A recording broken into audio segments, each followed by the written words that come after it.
Comenzamos el tema 3 analizando una de las herramientas fundamentales de las que disponen todas las administraciones públicas para llevar correctamente un registro interno de todos sus bienes patrimoniales, los bienes y derechos de contenido económico, tanto los demaniales como los patrimoniales, como lógicamente en las corporaciones locales, los comunales. El inventario, a diferencia del registro de la propiedad, es un instrumento de control, pero que no tiene efecto frente a terceros. Es decir, que no es igual que el registro de la propiedad, que aquellos títulos que están inscritos, derechos que están inscritos, se pueden oponer frente a terceros. No, el inventario es fundamentalmente un documento válido o útil, mejor dicho, para la administración para llevar un control efectivo de sus bienes. Es obligatorio para todas las administraciones públicas llevar correctamente la inscripción de todos sus bienes y derechos. Lo dice el artículo 32 de la Ley de Procedimiento Administrativo, de la Ley de Procedimiento de la Ley del Patrimonio de Administraciones Públicas, y en el ámbito local el texto refundido nos dice que se debe reflejar, que debe recoger en todas las administraciones locales, debe haber un inventario que debe ser valorado y rectificado anualmente, como luego veremos lo que quiere decir esto de la rectificación. Y fundamentalmente el detalle de todos estos, de todo este inventario y de cómo se debe inscribir cada tipología de bienes se recoge en el reglamento de bienes exhaustivamente, el reglamento de bienes de las corporaciones locales exhaustivamente, dedicando los artículos 17 a 34 en decir cómo se van a escribir y con qué características todos estos bienes. Las entidades locales, por tanto, como vemos, tienen la obligación de formar el inventario. El inventario que nos dice el artículo el 18 del reglamento de bienes, que tiene que estar integrado por varios epígrafes. Aparte, también el artículo 51 del texto refundido de la Ley del Suelo nos va a obligar a todas las administraciones, o va a obligar a todas las administraciones a que incluyan como patrimonio separado dentro del inventario el patrimonio municipal del suelo, que luego lo estudiaremos en un epígrafe específico. Bueno, pues, ¿cómo va a ser el inventario de las administraciones locales? Bueno, pues nos dice el reglamento de bienes que hay que escribir primero en un epígrafe separado el de los bienes y derechos. Este es el cajón desastre. Aquí se va a incluir, va a ser el epígrafe que contenga mayor cantidad de bienes y derechos, mayor registro. Por otro lado, el inventario separado de los organismos autónomos y las sociedades anónimas que dependan de la administración correspondiente, porque además tienen la obligación de remitirlo anualmente, ese inventario que ellos aprueban, a la corporación de la que dependen. El inventario separado de entidades independientes que, aunque no tengan una dependencia jerárquica o absoluta por parte de esa corporación, si esa corporación ejerce un poder de dirección sobre esa entidad independiente, el patrimonio de esa entidad también debe reflejarse separadamente en un epígrafe separado en el inventario de la corporación local. También como inventario separado, o como mejor dicho, como epígrafe separado, debemos recoger el del patrimonio vinculado a fines específicos. Esto es, por ejemplo, una fundación. Una fundación no es ni más ni menos que una corporación o una entidad que tiene un patrimonio específico para un fin específico, y por tanto es una serie de bienes y derechos que solo pueden ser destinados a ese fin, normalmente un fin de utilidad pública. Por eso las fundaciones están fiscalmente, tienen un régimen fiscal atenuado. Y por último, tenemos que recoger, nos dice el reglamento de bienes y el texto refundido de la ley del suelo, de forma separada el patrimonio municipal del suelo, que estudiaremos en un epígrafe, en un tema específico, porque a mi juicio merece una atención singular.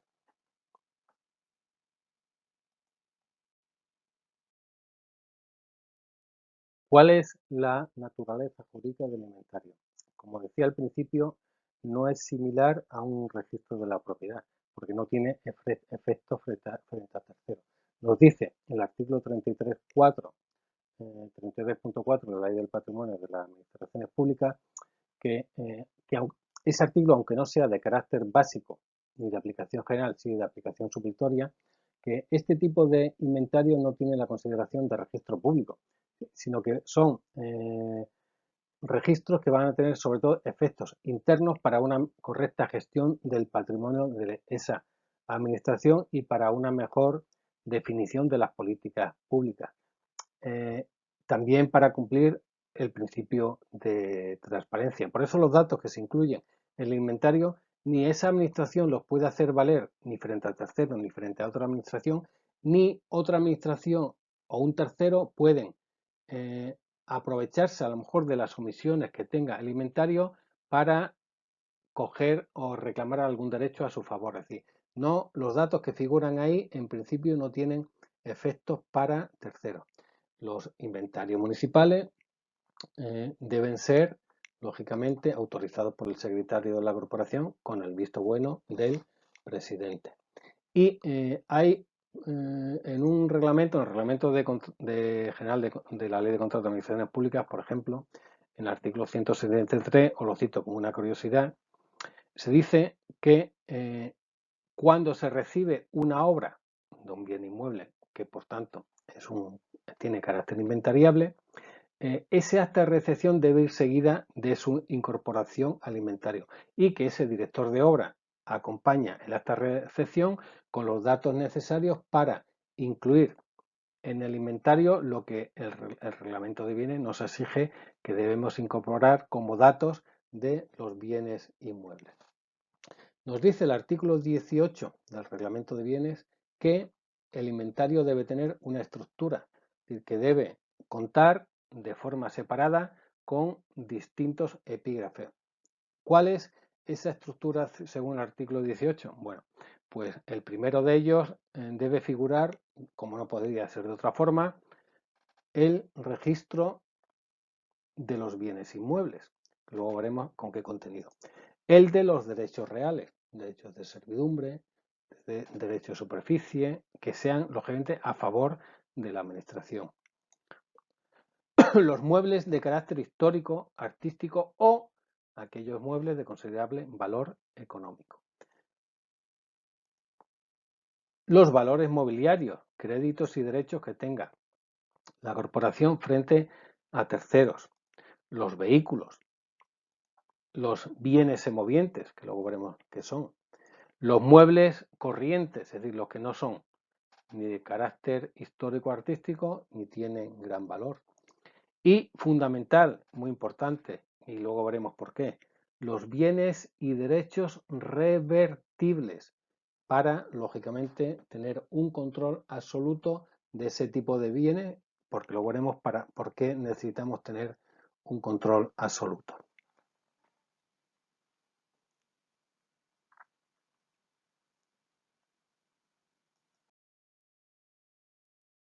El detalle de lo que debe incluir el registro de cada uno, en el inventario de cada uno de los distintos bienes de lo que constan los epígrafes que hemos visto.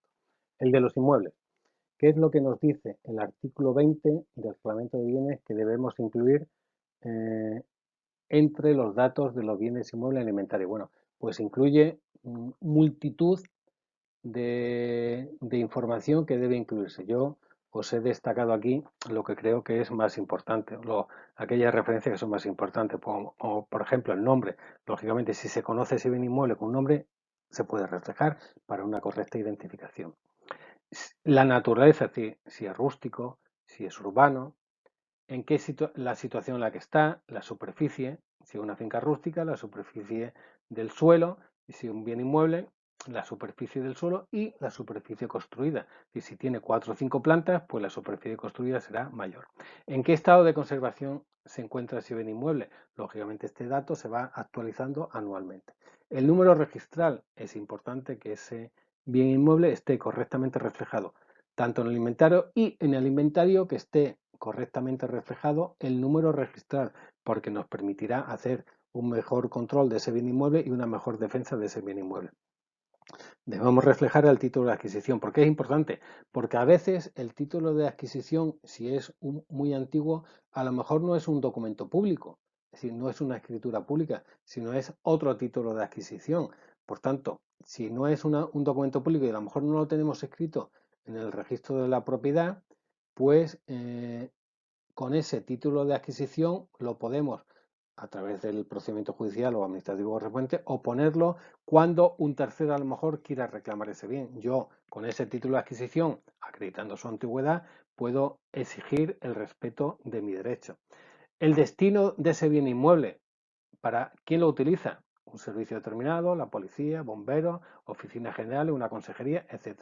La referencia catastral. Recientemente este dato ha adquirido mayor importancia porque, aparte de que el bien inmueble tiene una referencia alfanumérica que permanece constante en el tiempo, aunque cambie el número y el nombre de la calle, esto es importante, esa referencia catastral va seguida de una identificación georreferenciada, es decir, que va a tener unas coordenadas geográficas y que luego se coordinan con el registro de la propiedad.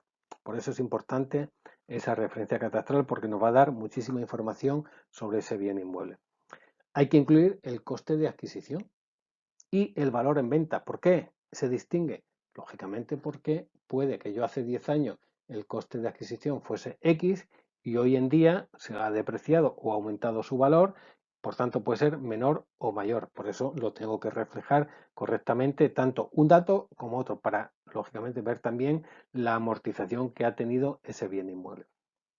También, lógicamente, debo recoger si es un bien de naturaleza demanial o un bien de naturaleza patrimonial y los cambios de esa naturaleza que se hayan dado a lo largo del tiempo. Todo eso debo recogerlo dentro de esta información.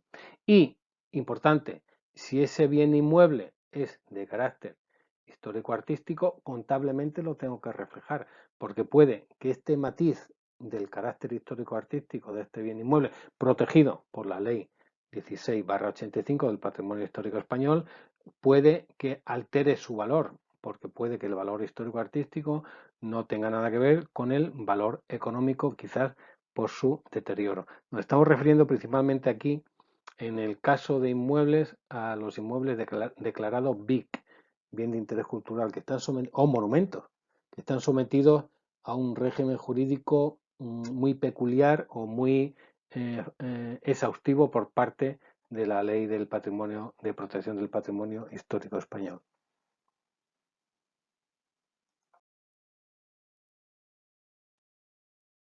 El otro epígrafe en el que se debe dividir correctamente el inventario, según el artículo 21 del Reglamento de Bienes, es que debemos recoger de forma separada el inventario de todos aquellos derechos reales.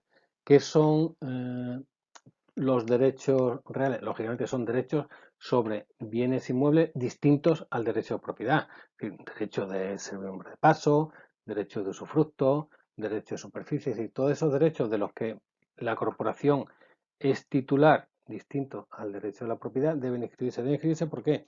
Porque es un derecho que se puede oponer frente a tercero y que normalmente de ese derecho la administración obtiene una serie de ventajas económicas, es decir, son derechos que vinculan a a un bien inmueble con una serie, con las personas que son las que pueden disfrutar de ese derecho real. Se regulan todas ellas en el Código Civil. ¿Qué detalles debemos reflejar con respecto a esos derechos reales? Pues la naturaleza de los derechos reales, el inmueble sobre lo que recae, cuál es el derecho que yo tengo con respecto a esos derechos reales, es decir, el contenido. Si yo tengo derecho a edificar durante 5 años, durante 10 años, un usufructo vitalicio, un usufructo temporal, es decir, cuál es el contenido real. El título en virtud del cual yo lo he adquirido, es decir, el propietario me habrá otorgado ese derecho real a título gratuito, a título oneroso, etc. Yo, para defender mi derecho real, lo tengo que escribir en el registro de la propiedad porque me da garantía frente a cualquier usurpación de tercero. Como un bien inmueble tengo que poner su coste de adquisición y el valor actual. Es decir, si yo tengo un derecho de superficie para construir sobre un bien inmueble durante 50 años y han pasado 30 años, el valor de ese derecho habrá disminuido porque solo me quedan 20 años de disfrute. Es decir, no es lo mismo el valor inicial que ya cuando he amortizado de los 50 años, 30 años de ese derecho. ¿A qué nos estamos refiriendo? ¿Cuáles son los derechos reales más corrientes? Bueno, pues lo que todos conocemos, la servidumbre de paso, es decir, sobre una finca, el ayuntamiento puede constituir como predio dominante sobre una finca del ayuntamiento una servidumbre de paso por una finca ajena. Otra servidumbre de agua, es decir, la servidumbre de acueducto. Yo puedo disfrutar del agua que existe una finca ajena o de un paso de agua por una finca ajena en favor de una mía para regar una finca mía. Lo más típico es el derecho de usufructo, es decir, es aquel derecho que puede ser temporal o vitalicio que me da la facultad de usar un bien ajeno sin desnaturalizar su sustancia. Es decir, yo de una finca rústica puedo obtener un rendimiento, pero lógicamente no puedo destruir esa finca. Si yo tengo el usufructo de un edificio, puedo usar de ese edificio para alquilarlo, para lo que sea, pero lógicamente no puedo alterar su forma y sustancia porque solamente tengo derecho al usufructo, a servirme de ese bien inmueble conforme a su naturaleza.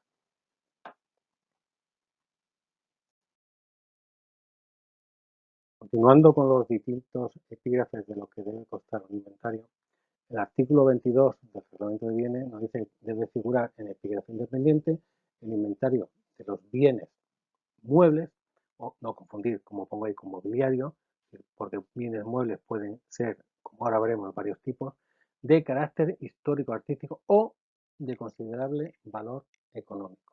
¿Qué debe expresarse en la descripción de este tipo de bienes? Pues lógicamente la descripción de ese bien mueble, de valor, por qué razón tiene valor histórico, artístico, económico y, importante, el lugar en que se ubique y la persona que lo custodie, porque esa va a ser la responsable de su deterioro, a no ser que se pueda justificar por un deterioro accidental o por su pérdida. ¿A qué nos estamos refiriendo dentro de este concepto de inventario de bienes muebles de carácter histórico, artístico o de considerable valor económico? Por ejemplo, las monedas históricas, si son de oro, con mayor razón, tiene un valor. Aquellas pinturas de carácter de histórico de gran valor también, que pertenezcan a un pintor de fama reconocida, pues tendrán un valor histórico. Las esculturas son bienes muebles de carácter histórico. Los muebles antiguos pues tienen un valor histórico-artístico que lo debemos recoger. Un pergamino, un libro, un incunable son bienes muebles de carácter histórico-artístico que debemos recoger. Una estatua que adorna la ciudad, una fuente, es un bien mueble que debemos recoger en este epígrafe concreto.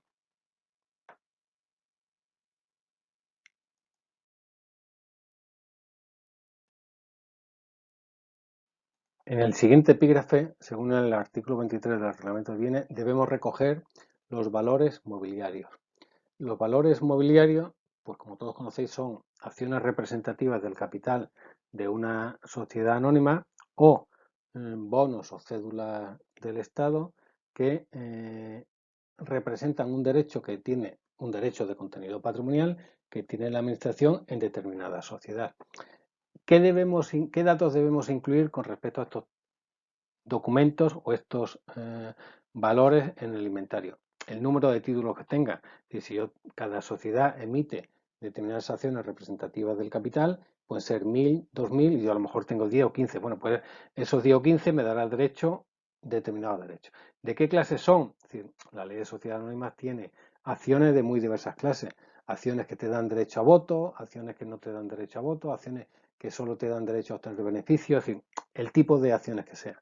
¿Cuál es la entidad que emite esa acción? Es decir, si es una sociedad anónima bancaria, una sociedad anónima industrial, la que sea. La serie de numeración, es decir, todos estos títulos tienen un código que se identifica porque pueden ser emitidos, todas tienen que tener un número correlativo, pero pueden pertenecer a series distintas. La fecha de adquisición, lógicamente yo adquiero esa acción en una determinada fecha y en esa fecha tiene un valor. El precio de adquisición, que puede ser distinto al capital nominal. Una acción se puede emitir por un capital nominal de 100 euros y el coste de adquisición en ese momento a lo mejor son 99 porque me he beneficiado de alguna rebaja. Por eso es distinto el capital, el precio de adquisición y el valor efectivo. Si yo compré la acción hace 20 años a un precio, ¿cuánto vale hoy? Bueno, pues si cotiza en bolsa, pues de ellos tengo valor. Y si no, pues habrá que ir a los balances de la sociedad.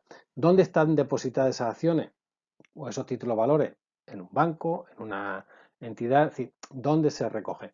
Antiguamente las acciones eran títulos en papel que tenían, eran bonitos y eran como billetes. Hoy en día, con la electrónica, lógicamente, esto prácticamente ya no existe y las acciones son anotaciones en cuenta. Es decir, son anotaciones contables en los que se dan datos de esa acción, pero ya no son acciones, no tienen un contenido físico como puede ser el papel que antiguamente tenía. Ahora son anotaciones contables bancarias. Pueden ser las acciones, el poseedor que es propietario de una empresa, o también una corporación municipal puede comprar obligaciones, bonos o cédulas o deuda pública y esos son valores mobiliarios y me dará derecho a un rendimiento. Es decir, ese tipo de valores mobiliarios, cualquiera de estos tipos de valores mobiliarios puede tener una corporación. Por ejemplo, Melilla hace 2 o 3 años compró una acción de una sociedad pública que es Trasa para darle derecho a participar en la gestión de esa sociedad. Bueno, pues ya tenemos una acción de una sociedad anónima del Estado, no es una sociedad anónima local. Luego, lógicamente, también somos propietarios del 100%, tanto de las acciones de Envimesa, que, más que de las acciones, de todo el capital de Envimesa y de las acciones representativas de ese capital, como de Promesa, porque son sociedades 100% públicas.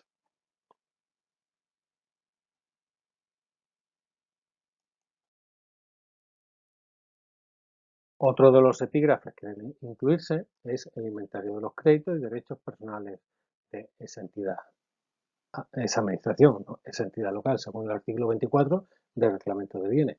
Los créditos y derechos personales, cuando estamos hablando de créditos, debemos recoger una serie de datos, como puede ser el concepto, quién es el deudor de esa administración, a cuánto asciende el crédito, porque puede ser que por su valor de emisión ese crédito hace 10 años tuviese una cuantía y ahora mismo si se ha amortizado parte pues tendrá el valor X. ¿Cuál es el título de adquisición? ¿Cuándo vence? Lógicamente eso nos sirve para ver cuál es el valor neto de ese crédito. Cuando hablamos de los créditos, ¿a qué nos estamos refiriendo? Por ejemplo, un préstamo que hace una corporación, una entidad a una sociedad pública local, perteneciente a esa sociedad o no, es un derecho de crédito porque tengo derecho a que esa sociedad me reintegre ese crédito. Un préstamo que se hace a un empleado público es, de alguna forma, un derecho de crédito porque yo tengo el derecho a que ese empleado me restituya ese crédito o bien con descuento en su salario. Si yo le he hecho un adelanto de salario, pues lo normal es que ese crédito lo vaya fraccionando en las siguientes nóminas, pero es un derecho de crédito. Si el funcionario fallece, yo ostento un derecho de crédito frente a los herederos, porque lógicamente no habrá dado tiempo a que me reintegre el crédito. Pues esos derechos de crédito que se reflejan contablemente, también lógicamente tienen que tener su reflejo en el correspondiente inventario en este epígrafe.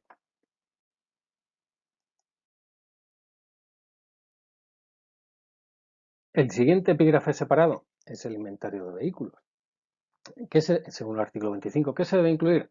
Pues lo que más o menos viene en una ficha técnica, si todos somos conductores, o la mayoría supongo, en una ficha técnica viene pues cuál es la clase, si es un turismo, si es un camión, el tipo de tracción, la matrícula, el título de adquisición. Esto es importante, el coste de adquisición y su valor actual. Lógicamente, si lo compré hace 5 años, me costó X, pero el valor actual normalmente va a ser inferior porque los vehículos tienen unas tablas de amortización y, sobre todo fiscalmente, Hacienda anualmente va publicando cuál es el valor de todos los vehículos, sobre todo a los efectos de los impuestos. Bueno, pues como contablemente yo tengo que tener bien coordinado el inventario administrativo con el inventario contable, con su valor contable, es necesario que yo incluya tanto el coste de adquisición como el valor actual, que será el resultado de la amortización de ese vehículo, a no ser que haya sufrido un deterioro más agravado de lo que es los años de amortización. Si ha sufrido un accidente, pues lógicamente el valor puede ser distinto. Los vehículos se pueden adquirir en propiedad o lo que es frecuente también recientemente en renting. En fin, todo eso lo tengo que reflejar en el correspondiente inventario porque tendrá una traducción contable. Un ejemplo de inventario, por ejemplo, es el que os pongo aquí, que se describen los vehículos, sea un camión, una furgoneta, a dónde está adscrita, qué modelo, la fecha de alta, el valor del bien y el valor neto. Aquí en estas columnas el valor del bien coincide con el valor neto, pero no debería ser así, porque si yo lo adquiero en el año 98, el valor de adquisición es X, pero el valor actual neto no será el mismo de adquisición, porque si han pasado 5, 10, si de la vida útil de 10 años han pasado 5, pues el valor será muy inferior al valor de adquisición. Para ver el valor el valor neto de mi patrimonio en cada momento, estos datos son fundamentales y es fundamental que todo esto tenga un correcto reflejo contable.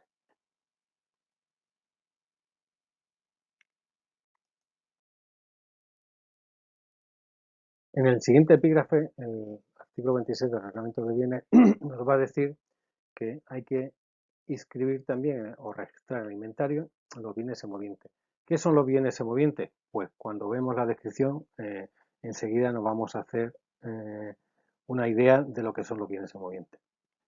¿Por qué? Porque debemos recoger en ellos la especie, el número de cabeza, si tienen alguna marca singular y cuál es la persona encargada de su custodia. Cuando hablamos de bienes semovientes, que es un concepto que viene fundamentalmente del Código Civil y se refieren a los animales, normalmente los animales que estaban adscritos, bueno, si estaban adscritos a un determinado bien inmueble, su conservación es distinta. Esto se refiere fundamentalmente a cualquier animal que se mueve por sí mismo.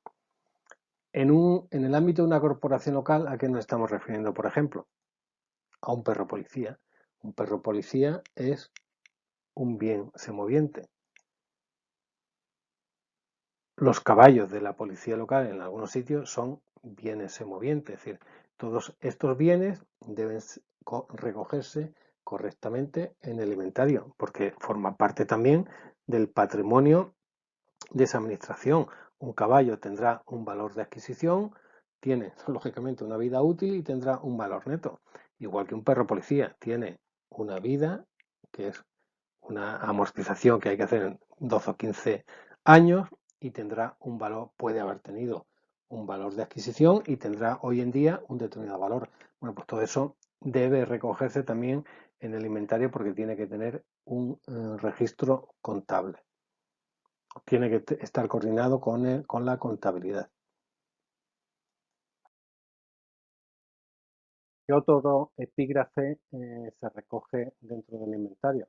Pues lo que nos dice el 27 de una forma resumida, es decir, el resto de bienes muebles que no tienen ni valor histórico, ni valor artístico, ni considerable valor económico. Y nos dice que en este caso lo único que debemos hacer es una descripción sucinta para que con esa descripción sucinta sea suficiente para individualizarlo.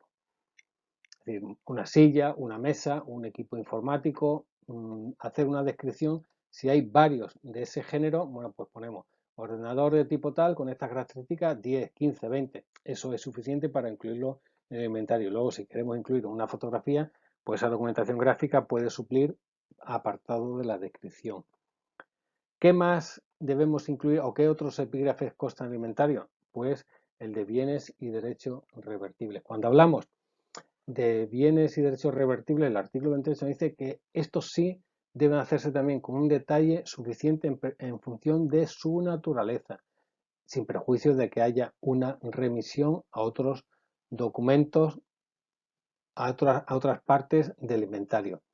Es importante una correcta inscripción de este tipo de bienes revertibles porque se está haciendo referencia a aquellos bienes de los que se ha desprendido, desposeído en un momento dado la administración, pero que tiene derecho a recuperar o a que reviertan a su titularidad dentro de 20 o 30 o 40 años. Por eso debemos recoger correctamente cuándo cumple ese derecho de reversión para que la administración pueda ejercer los derechos necesarios para que oportunamente se ejerzan esas acciones y el bien revierta a la administración. Las personas y los funcionarios vamos cambiando, por eso es necesario que este tipo de bienes estén de forma separada en el inventario para que el funcionario que en cualquier momento maneje esos registros sepa aquellos bienes que deben revertir en un momento dado. También es importante a la hora de valoración, cuanto menos quede para la reversión, pues lógicamente más valor es un valor patrimonial que la administración puede ir rentabilizando. ¿A qué nos estamos refiriendo, por ejemplo? Pues como os pongo aquí, yo puedo ceder a una sociedad el subsuelo de una calle para que construya un aparcamiento subterráneo, le doy derecho a la explotación durante 90, 100, 99 años, 50 años, 75, pero yo sé que esa instalación me revierte a mí no solamente ese bien inmueble, sino lo que haya construido en ese bien inmueble a los 90, 100, 75 años. Por eso es importante que yo refleje correctamente en el inventario esa circunstancia, para saber cuándo debo ejercer mis derechos.